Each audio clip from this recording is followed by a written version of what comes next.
Today I'm going to show you my first Kraken in the Legendary Tier Dutch cruiser Gouden Leeuw.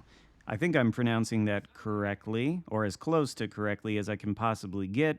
The Dutch language is a little bit of a mystery to me. In any case, I want to briefly run down how you actually acquire this ship because it's a little bit interesting, to put it mildly. In order to get it, you'll have to progress through the Orange Fleet bundle in the store. You progress through this bundle by spending the temporary event currency called Goldens. In order to get all the way to the Gouden Leeuw, you'll have to spend 23,500 Goldens. In order to get these Goldens, there are a few sources. Number one, you can get 3,000 of them by completing the calendar event, which will also give you the new Dutch cruiser commander, who I've got at the helm for this game. We'll take a look at his build in a little bit. But 3,000 from the calendar event, and then 3,000 from the campaign if you complete it and get the Admiralty backing for 2,500 doubloons. That's a total of 6,000, and that leaves you well short of the total required to get this ship. So to get the rest of it, you will have to progress through the Dutch Legends random bundle in the store. That bundle costs doubloons. I believe each piece of the bundle is 250 doubloons, and some of the bundles give you 250 Goldens in return, some of them 750. So I don't know exactly how many it would take for you to buy to bridge the gap if you grind out the 6,000 Goldens through the calendar and the campaign. Alternatively, you could just buy out the entire bundle chain for 60,000 doubloons, and that'll give you exactly 23,500 Goldens, which is exactly what you need to get through the other bundle and get the Gouden Leeuw. Now, 60,000 doubloons is obviously very expensive. Technically, you can discount that price by completing the calendar event and the campaign, but even if you do that, it's still almost certainly going to be pretty expensive. Prohibitively expensive, perhaps. So I doubt everybody's going to be able to afford to get this ship, which is unfortunate because Wargaming has said it will return to the game, but not for about another year. And when it comes back, it'll either be Global XP or it'll be a Bureau project. We'll have to see. Now, for those of you who are able or willing to get the ship, I would definitely understand if you weren't, because I don't think I would if I were in a different position.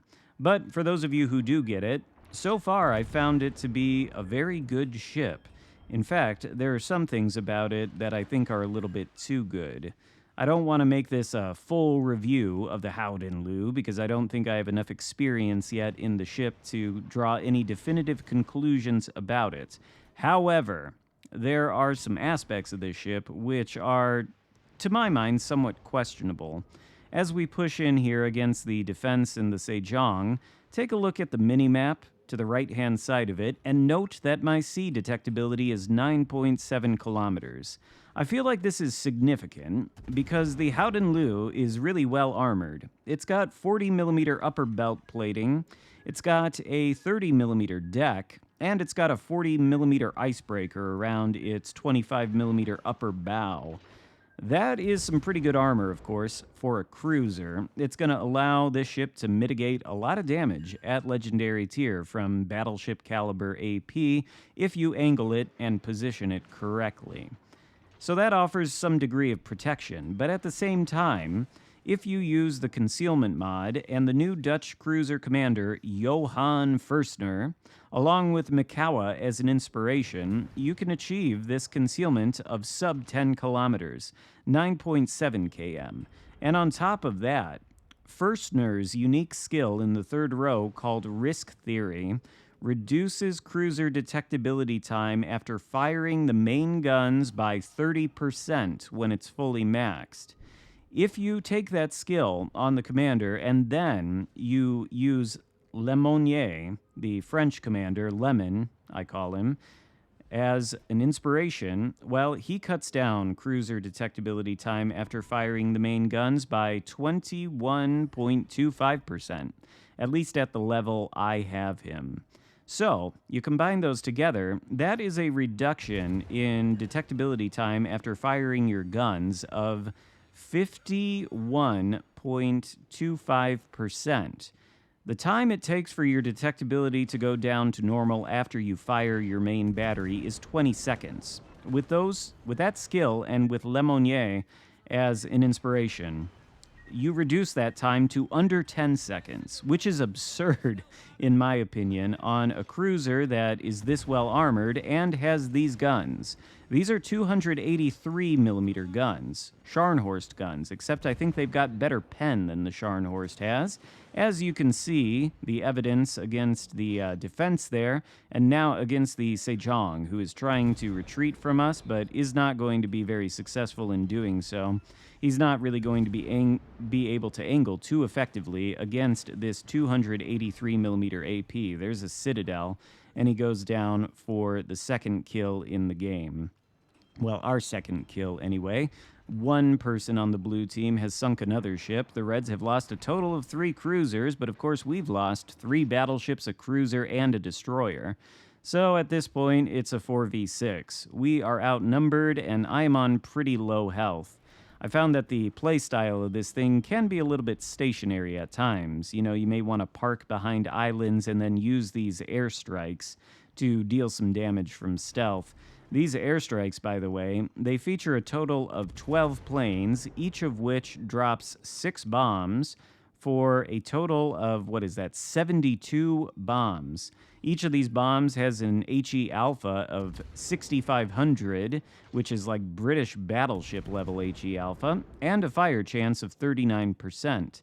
It's almost guaranteed for you to get a fire if you can line up one of these drops well. It's very powerful, but at the same time, the drops are somewhat dodgeable. They have a lead time of, I think, about 12 seconds before they actually drop, and theoretically, that gives your target enough time to move out of the way.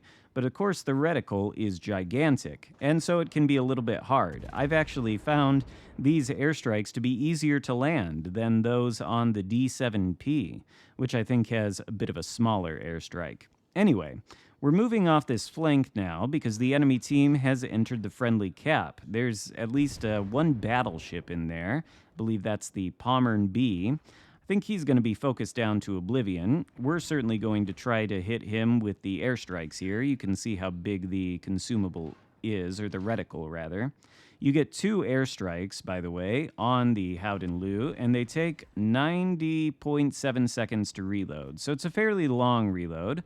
But of course, the new Dutch cruiser commander Firstner has the same skill as the doorman guy that we got for the D7P. It's called air support. Makes the every other airstrike consumable, or not consumable, but every other airstrike armament reload in 1 second if you're within 8.5 kilometers of an enemy ship.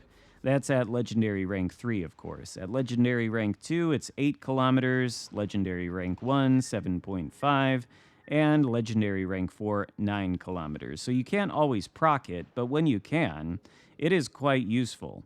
And I think as we approach this base, which is occupied by not 1 but 2 enemy destroyers, we're actually going to get an example of the airstrike being useful against enemy destroyers.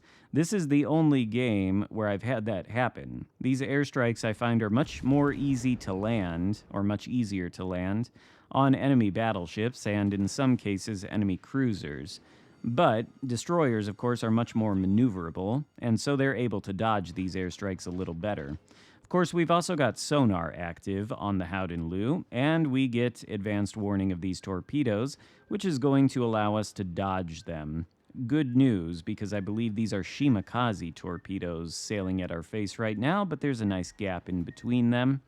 As we approach the circle, we should spot the Shimakaze, and there he is. This sonar has a sea detectability range for ships of 5 kilometers. So we've caught both Velos and Shima. We shoot at Velos, but as you can see, Velos is sailing towards Shima. We aim at him with the airstrike, and I believe, if memory serves me correctly, he is either going to collide with the Shima. Yeah, there it is. They collide, and so the airstrikes hit both of them and sink the Velos and give us a crap ton of medals, as well as 4 kills and a dev strike on the Velos with those airstrikes. Shimakaze is still left alive. We've got 4 kills and 138,000 damage. All we've got left in terms of support is the Holland over there, who is busy trying to torpedo the Gouden Leeuw that is pushing into him. Now, we don't know where the Shimakaze is. We've run out of sonar, so what we're going to try to do now is turn around and get some shots on the enemy cruiser. I found that the AP on this thing seems to have pretty good penetration, even at longer ranges, which kind of surprised me because these are Scharnhorst guns, essentially, and I just wasn't expecting them to be too good at penning at long range. But they are. You'll see that here, or you'll get a little bit of evidence for it against the enemy Gouden. That's decent damage, with 2 pens, 2 over pens, no citadels, but I have gotten citadels at long ranges. The only real problem with these guns, and the only real downside, I guess you could say, that I've detected so far on this ship, is that the accuracy on the main battery leaves a little bit to be desired. I don't know that it's quite as bad as actual German Scharnhorst accuracy, but it's not great. It's not as good as other cruisers out there, so you really need a combination of these main guns and the airstrikes to deal all your damage, as you've seen throughout this match. There's Shimakaze presenting himself to us on a silver platter, which is generous of him considering it's my birthday. So thank you for the Kraken. It's a good birthday present. But of course, he's launched torpedoes, and we don't really have a way of dodging them. Maybe if I had known before he was spotted on the minimap that he was there, I could have maneuvered a little bit better and avoided that. But as it stands, we're taken down by the torpedoes after getting our Kraken. And unfortunately, I don't think the Holland is going to be able to wrap this game up. He would have to sink the last remaining enemy destroyer, which is spotted now, it's a Kleber, as well as the battleship. And we can't even see the battleship. But of course, Kleber spots Holland. Neither of them have any smoke screen. Holland can't really disengage. He's just got to fight the Kleber 1v1 with his guns, which is a little bit of a losing proposition. Kleber with the reload booster is a much better gunboat. Its guns certainly hit harder. And of course, the unspotted enemy battleship is shooting at the DD. So he is unfortunately going to go down to a torpedo, ironically, and that is going to result in our tragic defeat. Although I think this was a good result in the Gouden Leeuw, considering we got a Kraken, 151,000 damage, and 2,400 base XP on a loss, which puts us in second place behind the Sejong we sunk in terms of overall XP on both teams. So, I think this ship is pretty good. I think the concealment is questionable. And the commander, actually, I'll show you the build now real quick. I've got Mikawa and Lemonnier as inspirations, mostly because of that risk theory skill, which reduces the time it takes for detectability to go down to normal.